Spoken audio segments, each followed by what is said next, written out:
So the barista just looked at me. Just looked. What did you do? Nothing. That's the problem. She asked for here or to go. And my brain completely shut off. Shut off how? Like someone pulled the plug. I knew the words. I speak English every single day. But in that second, nothing came out. Nothing? At all? I stood there translating Yahan in my head, word by word, while 5 people waited behind me. Oh no. The barista actually repeated the question slower, like I was 5 years old. 4, here or to go. That's rough. I wanted to disappear into the espresso machine. So, what did you finally say? Yes, just yes to a question that wasn't yes or no. John, I know. you've been learning English for years. That's exactly what made it worse. It wasn't a knowledge problem. I knew for here and to go. I could write a whole paragraph using both. But live, under pressure, my brain tried to build the sentence in Urdu first, and then translate it. And by the time it finished translating, the moment was already gone. That's the freeze. The freeze. And it happens to almost every learner, because most of us were taught to translate first and speak second. Which works fine for homework. Terribly for real conversations. So afterward, sitting with my coffee, embarrassed, I started paying attention to when I actually spoke smoothly versus when I froze. And When I froze, I was translating. When I spoke smoothly, I wasn't translating at all. I was just responding, straight from the idea to the words. No detour through Urdu in between. that's basically what we now call the direct line method. Right. Going straight from meaning to English. No stop in the middle. And today, we're going to break that whole thing down. Because your brain doesn't need a bigger vocabulary to stop freezing. It needs a shorter path. Exactly. So welcome back, everyone, because today's episode is about training your brain to actually speak English, not translate it in your head first.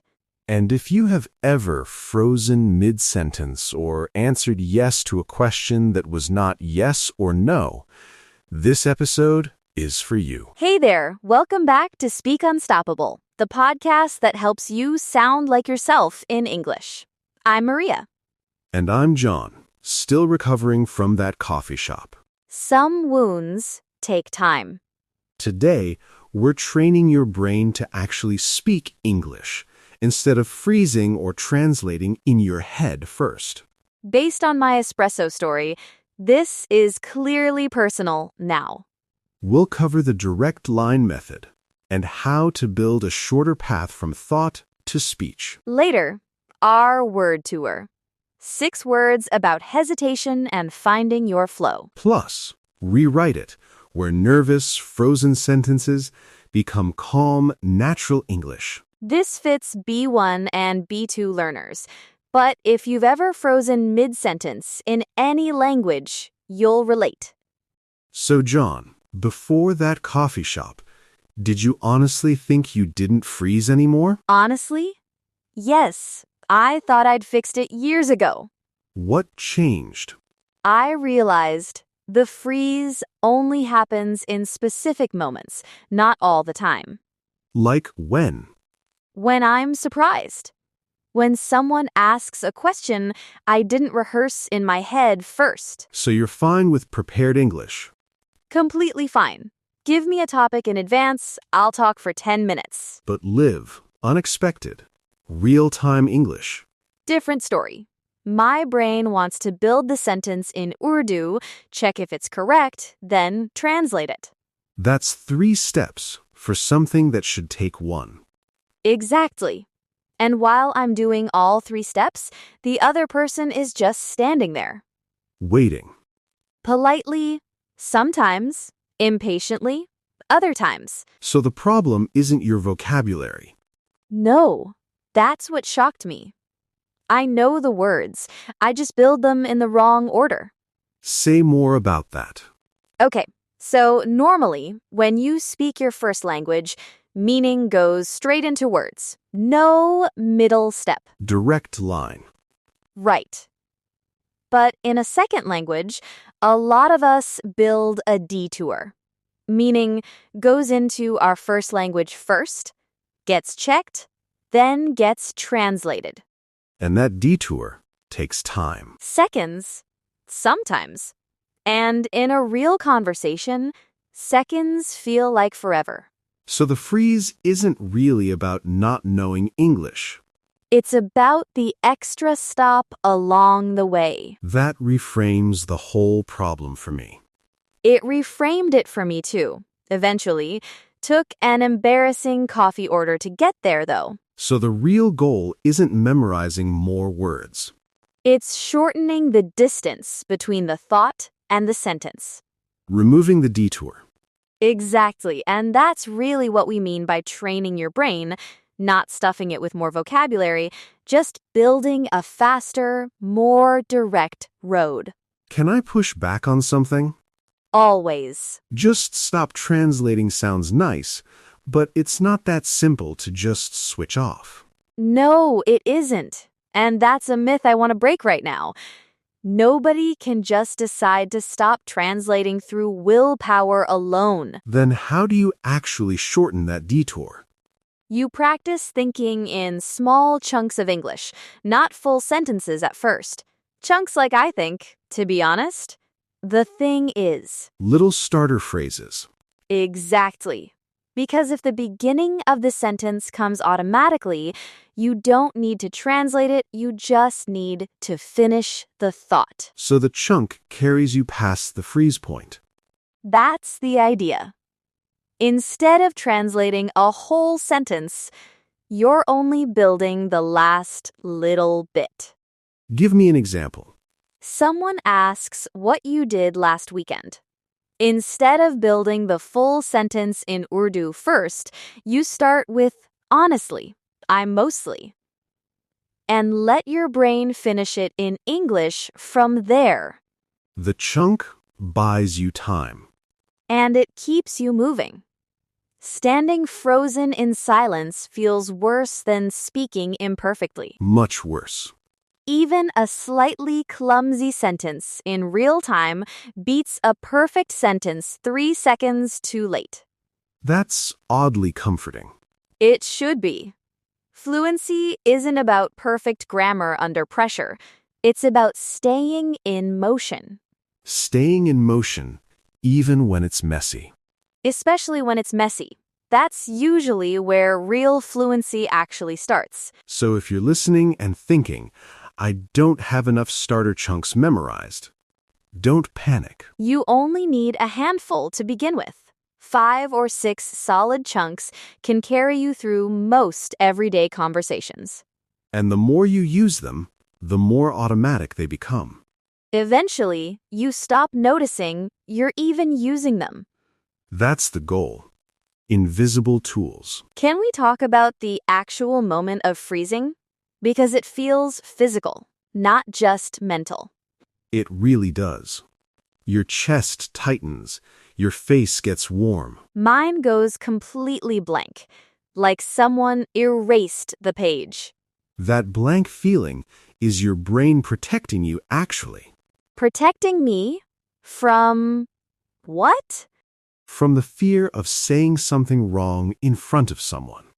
When that fear spikes, your brain sometimes just shuts the door instead of risking a mistake. So freezing is a safety response. A slightly overprotective one. It thinks silence is safer than an imperfect sentence. Except silence is usually more embarrassing. Ironically, yes.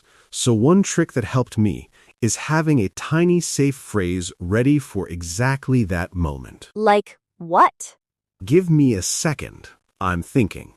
Or even just, let me think about that. That buys you breathing room. It does, and it sounds completely natural. Native speakers say things like that constantly. So instead of silence, you fill the gap with something real. Exactly. And that tiny sentence does something bigger than it looks. What do you mean? It tells your brain, we're not in danger, we're just thinking. And that alone can stop the full freeze from happening. So it's less about forcing the words out. And more about calming the moment down first. Calm first, words second. That order matters more than people realize. I actually used that phrase yesterday, on a call I was nervous about. And? It worked. I said, let me think for a second, and the panic just dropped. No coffee shop moment this time, no frozen silence. None. Just a normal, slightly slow, completely acceptable sentence. That's still a win. A quiet one, but a real one. Let's talk about rehearsing, because I think people rehearse the wrong things. What do you mean? A lot of learners rehearse entire sentences, word for word, hoping the exact sentence will come up in real life. But conversations don't work like a script. Exactly. Nobody actually asks you the exact question you prepared for.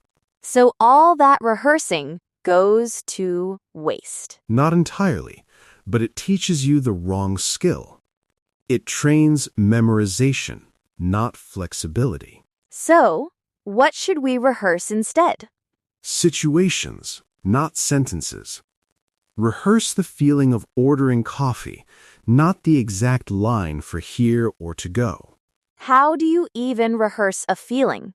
By imagining the moment, the noise, the pressure, and practicing staying calm inside it, even quietly, in your head. Mental rehearsal.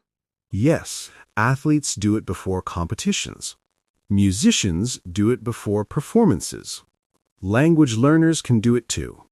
So instead of scripting my coffee order, I should have rehearsed staying calm at a counter.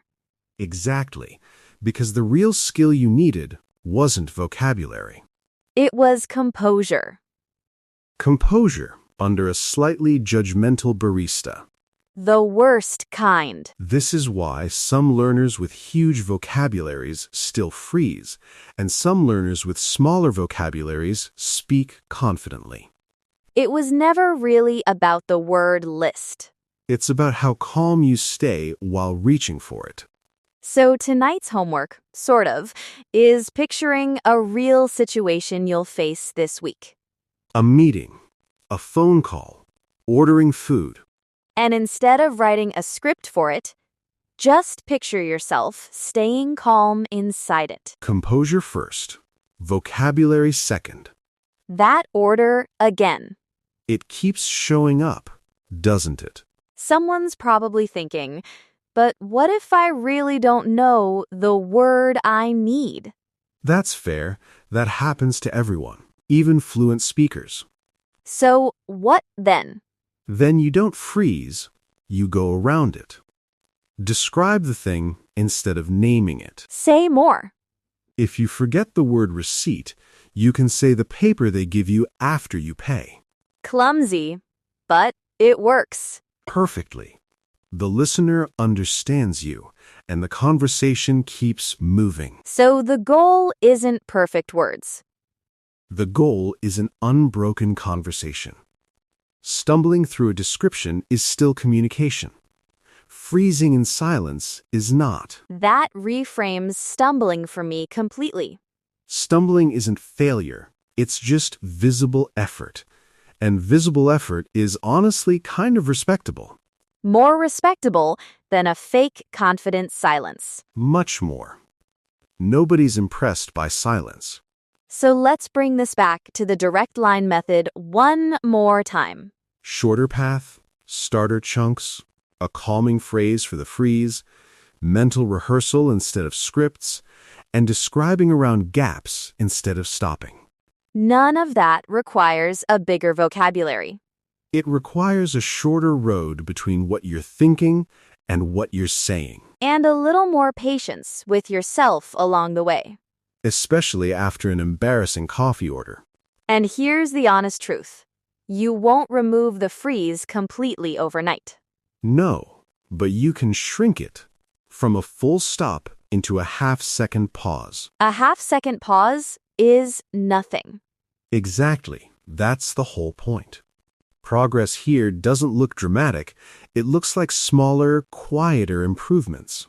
Actually, tell me what happened after the coffee shop.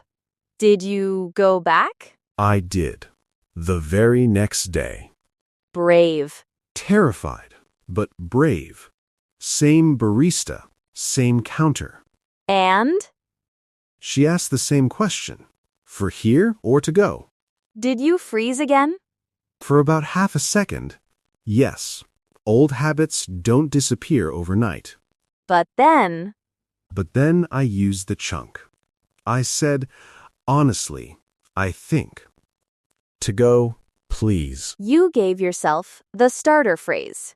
Exactly. And by the time I said honestly, I think, my brain had already caught up and finished the sentence. No detour through Urdu. No detour. Just meaning straight into words, a little slow, but direct. How did that feel? Ridiculously good. For something so small. It's not small, though. No, you're right. It wasn't. It was proof the shorter path actually works, even under pressure, even with a slightly judgmental barista watching. Slightly less judgmental this time? Same barista.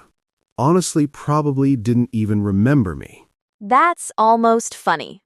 It is, because I built this whole personal crisis in my head around one small interaction that probably meant absolutely nothing to her by the time she made the next coffee. That happens to learners constantly.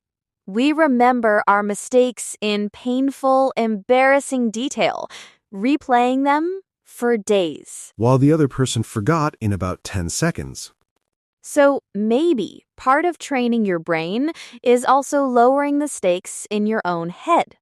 The conversation matters less than we think, and that's actually freeing. It really is.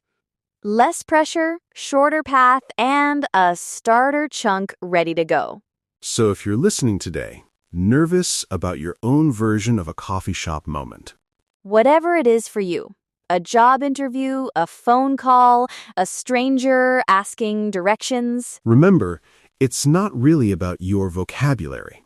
it's about the road between your thought and your mouth. Make that road shorter, and the freeze gets smaller every single time. Now let's slow down and practice today's words. Words that describe exactly what happens in the seconds before, during, and after a freeze. Hesitation, calm, and finding your flow again. Our first word is hesitate. Hesitate. Hesitate means to pause because you're unsure or nervous about what to say or do. It's not the same as freezing completely. It's a smaller, shorter pause. Maybe you're not sure if your answer is correct, so you pause before speaking. You could say, I hesitated before answering the question. Or maybe you notice yourself pausing a lot in conversations lately. Then you could say, I've been hesitating more than usual this week. Our next word is filler. Filler. A filler is a small word or sound, like or well, that you use to hold your place while you think. Native speakers use fillers constantly, so they're nothing to be ashamed of. Maybe you need a second to find the right word, so you say well first. You could say, I used a filler while I thought of the right word. Or maybe you're describing a habit you noticed in yourself. Then you could say, I rely on fillers when I get nervous.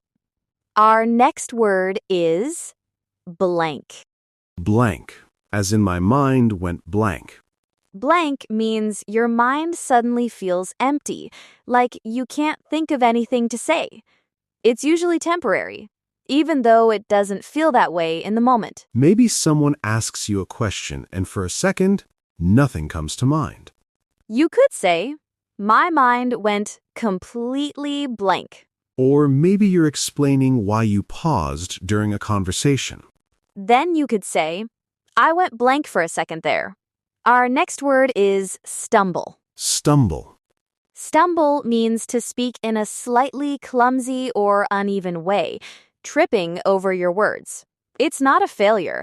It's just a bumpy sentence that still gets the message across. Maybe you mix up your words while explaining something quickly. You could say, I stumbled through my explanation, but she understood me. Or maybe you're encouraging someone else who spoke imperfectly. Then you could say, it's okay to stumble.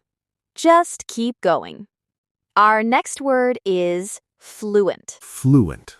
Fluent means speaking smoothly and naturally, without long pauses or a lot of translating. It doesn't mean perfect grammar. It means a steady flow. Maybe your speech feels smooth and connected during a good conversation. You could say, I felt really fluent during that call. Or maybe you're describing a long-term goal. Then you could say, I want to sound fluent, not perfect. Our final word is rehearse. Rehearse. Rehearse means to practice something in advance, either out loud or in your head. As we talked about earlier, you can rehearse a feeling just as easily as a sentence. Maybe you imagine a conversation before it happens to feel more prepared. You could say, I rehearsed the conversation in my head before the meeting. Or maybe you're talking about practicing a feeling, not just words. Then you could say, I rehearsed staying calm, not just the sentence. Those were today's words. Hesitate, filler, blank, stumble, fluent, and rehearse. 6 small words. But they cover almost everything that happens in your head right before you speak. Try using just one of them this week, even in a small sentence, and notice how it feels to name the moment instead of just surviving it. Naming the feeling almost always makes it smaller. It really does.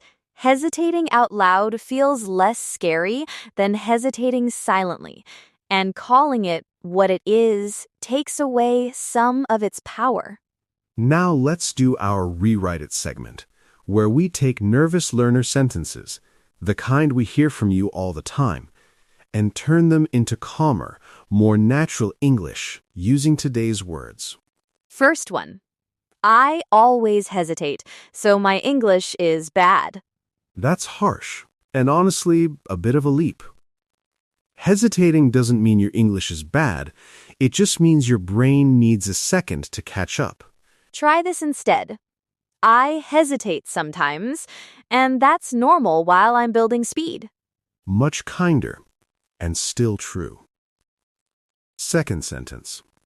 I use too many fillers. It sounds so unprofessional. Fillers aren't unprofessional, they're just thinking sounds. Even native speakers use them constantly. Try.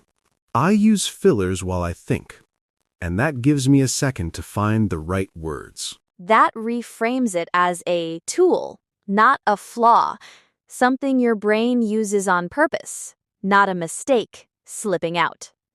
Third sentence. My mind went blank, and I felt like an idiot. Going blank isn't about intelligence, it's a stress response. Nothing more. And it happens to fluent speakers too, under enough pressure. Try, my mind went blank for a second, but I stayed calm, and it passed. Fourth one. I stumbled through the whole conversation. It was a disaster. A stumble isn't a disaster, it's just an uneven sentence that still did its job and got your point across. Try, I stumbled a little, but they understood me. And that's what actually matters. Fifth sentence. I'll never sound fluent. I always sound like a beginner. That's a big, permanent statement about something that's actually always changing, week to week. Try, I'm not fluent yet, but I sound a little more natural every single week. And the last one. I rehearsed for nothing. I still froze anyway. Rehearsing isn't wasted just because a moment still felt hard. It still built something underneath the surface. Try, I rehearsed, and even though I still felt nervous, I recovered faster than before. Notice something about all 6 of these. They're not fake positivity. No, they're honest, just less cruel. Hesitate, filler, blank, stumble, fluent, rehearse. Every one of them can describe a hard moment without turning it into a life sentence about your English. That might be the real lesson today. The freeze isn't proof you're behind. It's just proof you're building a shorter road, one honest, slightly clumsy sentence at a time. And notice, none of these rewrites promised instant perfection. That's on purpose. Real confidence doesn't come from pretending the hard moment didn't happen. It comes from describing it honestly and moving on anyway. So next time you catch yourself hesitating, or reaching for a filler, or going blank for a second, try borrowing one of these sentences instead of the harsh version. Your English isn't broken. It's just still building its shortest path. So here's today's lesson in a few short lines. Freezing isn't about your vocabulary, it's about the distance between your thought and your words. Shorten that distance with starter chunks, a calming phrase, and a little mental rehearsal, and the freeze gets smaller every time. Here's your practice challenge for this week. Pick one real situation coming up. A call, a meeting, ordering something, and try using just one starter chunk from today. Then come tell us how it went in the comments below, even if you stumbled, even if you hesitated. Especially if you hesitated. And if this episode helped you, subscribe so you don't miss the next one. We've got more real conversations coming. Thank you for spending this time with us today. Keep practicing. Keep speaking, even a little slower than you'd like. Bye for now.